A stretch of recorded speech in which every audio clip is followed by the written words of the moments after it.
اعوذ باللہ من الشیطان الرجیم بسم اللہ الرحمن الرحیم۔ السلام علیکم۔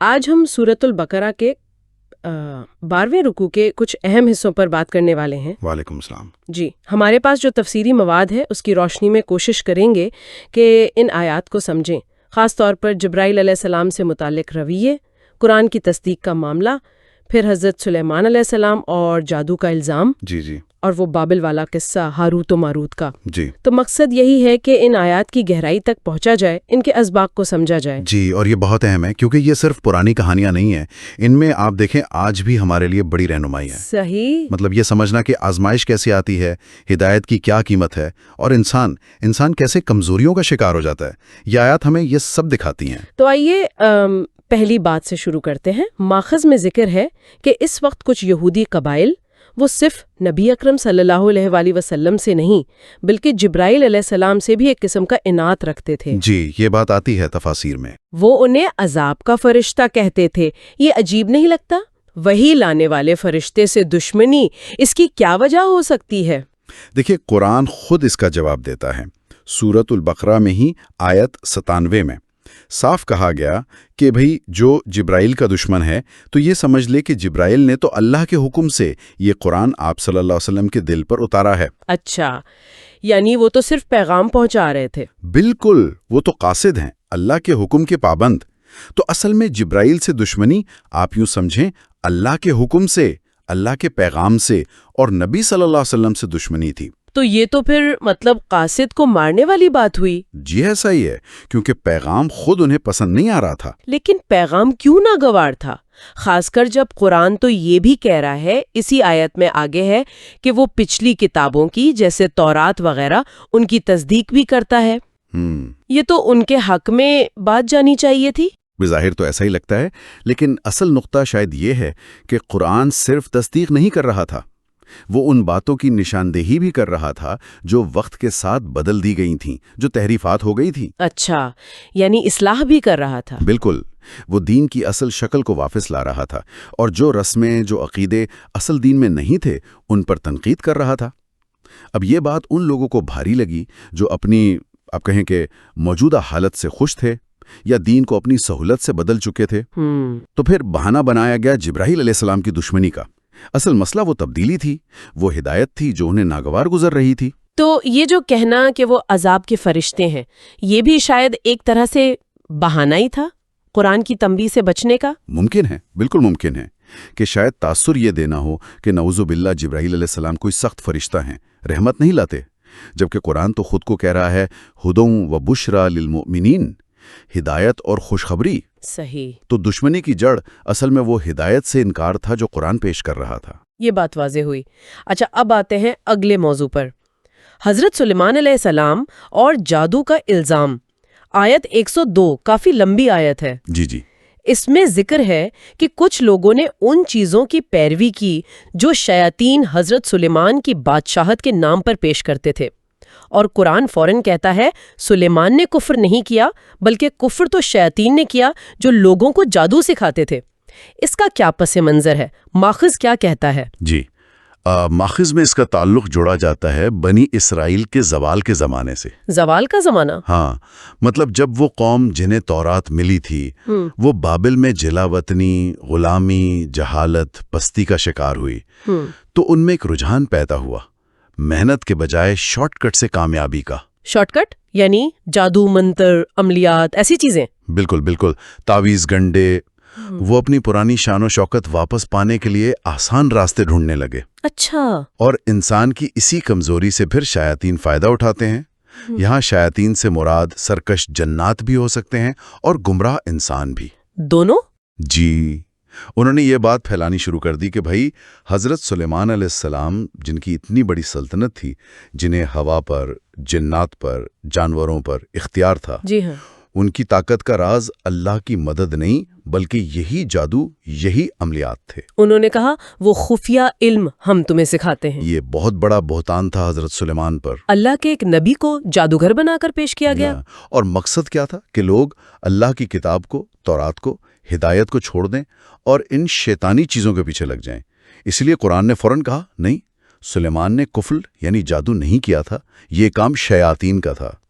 تو یہ واقعہ ہمیں بتاتا ہے کہ جب قومیں گرتی ہیں نا، علمی اور عملی طور پر، تو وہ کیسے تہمات میں شارٹ کٹس میں پڑ جاتی ہیں، اور پھر گمراہ لوگ ان کی کمزوریوں سے کھیلتے ہیں۔ وہ پھر اپنی ناکامیوں کا ذمہ دار بھی شاید انہی چیزوں کو ٹھہراتے ہوں گے۔ بالکل، تقدیر کو یا سازشوں کو اور محنت کے بجائے معجزے ڈھونڈتے ہیں۔ اچھا، اسی سے جڑی بھی ایک اور بات ہے اسی آیت میں کہ وہ لوگ اس چیز کے پیچھے بھی پڑے جو بابل میں 2 فرشتوں ہاروت و ماروت پر اتاری گئی تھی۔ یہ ہاروت و ماروت کا قصہ یہ کیا ہے؟ یہ تو بہت مشہور بھی ہے اور اس پر بہت اختلاف بھی پایا جاتا ہے۔ جی، یہ واقعی ایک آپ کہیں کہ پیچیدہ معاملہ ہے۔ مفسرین میں بہت سی آرائیں ہیں، لیکن ماخذ میں جس تشریح کو زیادہ قابل فہم مانا گیا ہے وہ یہ ہے کہ جب بنی اسرائیل بابل میں تھے، قید میں تھے، آزمائش میں تھے، جی، تو اللہ تعالیٰ نے ان کی مزید آزمائش کے لیے 2 فرشتے بھیجے، ہاروت اور ماروت، انسانی شکل میں۔ فرشتے انسانی شکل میں؟ جی، جیسے پہلے بھی آتے رہے ہیں، حضرت ابراہیم کے پاس، حضرت لوط علیہ السلام کے پاس۔ تو یہ دونوں فرشتے وہاں شاید پیر فقیر بن کر یا کوئی روحانی عامل بن کر ظاہر ہوئے۔ لیکن فرشتے آ کر جادو سکھا رہے تھے، یہ بات سمجھنا تھوڑا سا مشکل ہے۔ ماخذ اس کی کیا وضاحت کرتا ہے؟ یہ کہ فرشتے اللہ کے حکم سے ہی کام کرتے ہیں، وہ اس کے اذن سے مختلف شکلیں بھی لے سکتے ہیں اور وہ کام بھی کر سکتے ہیں جو اللہ ان کے ذمے لگائے۔ ٹھیک ہے۔ دوسری بات جو زیادہ اہم ہے وہ یہ کہ وہ جادو سکھاتے ہوئے ہر ایک کو صاف صاف بتاتے بھی تھے، جیسا قرآن کہتا ہے، ہم تو بس ایک آزمائش ہیں، تم کفر میں نہ پڑنا۔ اچھا، یعنی وہ وارننگ دے رہے تھے ساتھ ساتھ۔ بالکل، ان کا مقصد گمراہ کرنا نہیں تھا، بلکہ یہ دیکھنا تھا کہ کس کے دل میں کیا چھپا ہے، کون ایمان پر قائم رہتا ہے اور کون بہک جاتا ہے۔ تو یہ وہ بات ہوئی جسے کہتے ہیں حجت تمام کرنا، یعنی دلیل پوری کر دینا۔ بالکل، آپ نے صحیح پکڑا۔ ماخذ میں یہی نکتہ ہے، مقصد یہی تھا کہ کل کوئی یہ نہ کہہ سکے کہ جی ہمیں تو پتہ ہی نہیں تھا یا موقع نہیں ملا۔ اللہ نے علم بھی سامنے رکھ دیا، اس کے خطرے سے بھی بتا دیا، اب انتخاب تمہارا ہے۔ یہ ہے حجت تمام کرنا، عذر کی گنجائش ختم کرنا۔ جی۔ ماخذ میں وہ پولیس والی کی مثال بھی دی ہے جو سادہ کپڑوں میں رشوت دے کر پکڑتا ہے نا رشوت خور کو، جی جی، تاکہ جرم ثابت ہو جائے۔ یہاں بھی مقصد تھا کہ جن کے دلوں میں کجی ہے، شر ہے، وہ کھل کر سامنے آ جائے، ان کے پاس کوئی بہانہ نہ رہے۔ یہ بہت سخت آزمائش تھی۔ واقعی بہت سخت آزمائش لگتی ہے۔ آیت میں خاص طور پر یہ ذکر ہے کہ لوگ ان سے وہ علم سیکھتے تھے جس کے ذریعے شوہر اور بیوی میں جدائی ڈال دیں۔ اور بھی تو بہت سے جادو ہوں گے، لیکن اس کا خاص ذکر کیوں؟ اس میں کیا بات تھی؟ یہ بہت ہی غور طلب بات ہے۔ اس خاص عمل کا ذکر یعنی میاں بیوی میں پھوٹ ڈالنے والے جادو کا سیکھا جانا، یہ اس وقت بنی اسرائیل کی اخلاقی حالت کی سنگینی بتاتا ہے۔ اچھا، وہ کیسے؟ دیکھیے، میاں بیوی کا رشتہ، ازدواجی تعلق، یہ کسی بھی معاشرے کی تہذیب کی بنیاد ہوتا ہے نا؟ جی بالکل، بنیادی اکائی ہے۔ بالکل۔ اب اس رشتے کا تقدس، اس کا استحکام، یہ پورے سماج کے لیے ضروری ہے۔ جب لوگ اسی بنیادی رشتے کو توڑنے والے، اس میں فساد ڈالنے والے علم کے پیچھے بھاگیں، تو یہ کیا ظاہر کرتا ہے؟ یہی کہ ان کی اخلاقی حس کتنی مردہ ہو چکی تھی۔ تو مطلب آزمائش کے لیے اس عمل کا انتخاب بھی اتفاقی نہیں تھا، یہ ان کے زوال کا پیمانہ تھا؟ یقیناً، یہ ان کے اخلاقی معیار کو جانچنے کا بڑا مؤثر طریقہ تھا۔ وہ ایسی چیز سیکھنا چاہ رہے تھے جو سراسر تخریبی ہے، جس کا کوئی فائدہ نہیں، صرف نقصان ہے۔ قرآن کہتا ہے نا، ایسی چیز سیکھتے تھے جو انہیں نفع نہیں بلکہ نقصان پہنچاتی تھی۔ جی، اور وہ جانتے بھی تھے۔ قرآن کہتا ہے وہ جانتے تھے کہ جو اس چیز کا خریدار بنا، آخرت میں اس کا کوئی حصہ نہیں۔ یہ جاننے کے باوجود وہ اسی کی طرف جا رہے تھے۔ اللہ اکبر۔ ماخذ میں ایک حدیث کا حوالہ بھی ہے۔ مفہوم یہ ہے کہ ابلیس کا تخت پانی پر ہوتا ہے، وہ اپنے چیلوں کو بھیجتا ہے زمین پر فساد کرانے۔ شام کو سب اپنی رپورٹ دیتے ہیں، کوئی کہتا ہے میں نے چوری کرائی، کوئی کہتا ہے قتل کرایا، لیکن جب ایک آ کر کہتا ہے کہ میں میاں بیوی کے پیچھے پڑا رہا یہاں تک کہ ان میں جدائی ڈال دی، تو ابلیس اٹھ کر اسے گلے لگاتا ہے، کہتا ہے ہاں، اصل کام تو نے کیا ہے۔ اوہ! اس سے اندازہ کریں کہ یہ کام شیطانی ایجنڈے میں کتنا اہم ہے، تو جو لوگ اس میں پڑے وہ کتنی گہری گمراہی میں تھے۔ یہ تو واقعی ایک بہت ہی گہری اور پریشان کن تصویر سامنے آتی ہے۔ حضرت سلیمان پر الزام، پھر ہاروت و ماروت کا قصہ، جادو کی طرف یہ کشش، اور خاص طور پر میاں بیوی میں جدائی ڈالنے والے عمل کی طلب، یہ سب مل کر ایک بڑے بحران کی طرف اشارہ کر رہے ہیں۔ جی بالکل، اور یہی قرآن کا کمال ہے کہ وہ ان واقعات کو صرف کہانی کے طور پر نہیں سناتا، وہ ان کے ذریعے ہمیں انسان کی کمزوریوں، آزمائش کی حقیقت، ہدایت کی قدر اور گمراہی کے راستوں سے آگاہ کرتا ہے۔ یہ سبق ہر دور کے لیے ہیں۔ تو آج کی اس ساری گفتگو سے اگر ہم اہم نکات نکالنا چاہیں تو کیا ہوں گے؟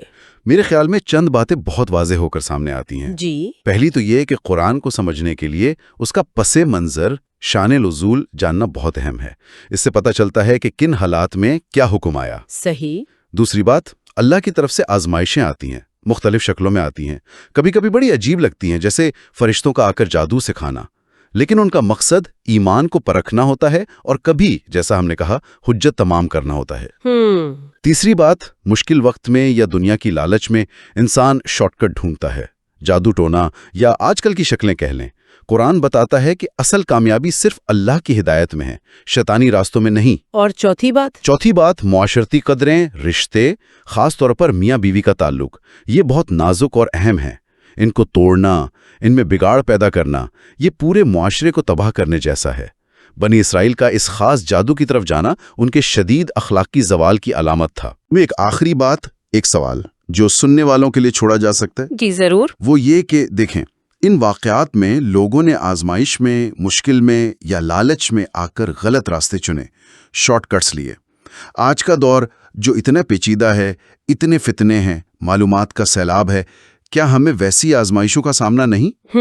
غور طلب سوال ہے۔ شاید جادو ٹونے کی شکلیں بدل گئی ہوں، شارٹ کٹ کے نام نئے ہوں، لیکن وہ بنیادی انسانی کمزوری، وہ لالچ، وہ جلد بازی، وہ تو آج بھی ہے نا؟ بالکل ہے۔ تو آج اس شور میں، اتنے نظریات میں، اصل ہدایت کو پہچاننا اور پھر اس پر قائم رہنا، یہ کتنا بڑا چیلنج ہے، اور ہم ان آزمائشوں کا مقابلہ کیسے کر رہے ہیں؟ یہ سوال ہے جو یہ آیات آج ہم سے پوچھتی ہیں۔ واقعی یہ ایک بہت اہم سوال ہے جس پر ہم سب کو سوچنا چاہیے۔ بہت شکریہ آپ کا اس تفصیلی اور بصیرت افروز گفتگو کے لیے۔ آپ کا بھی بہت شکریہ۔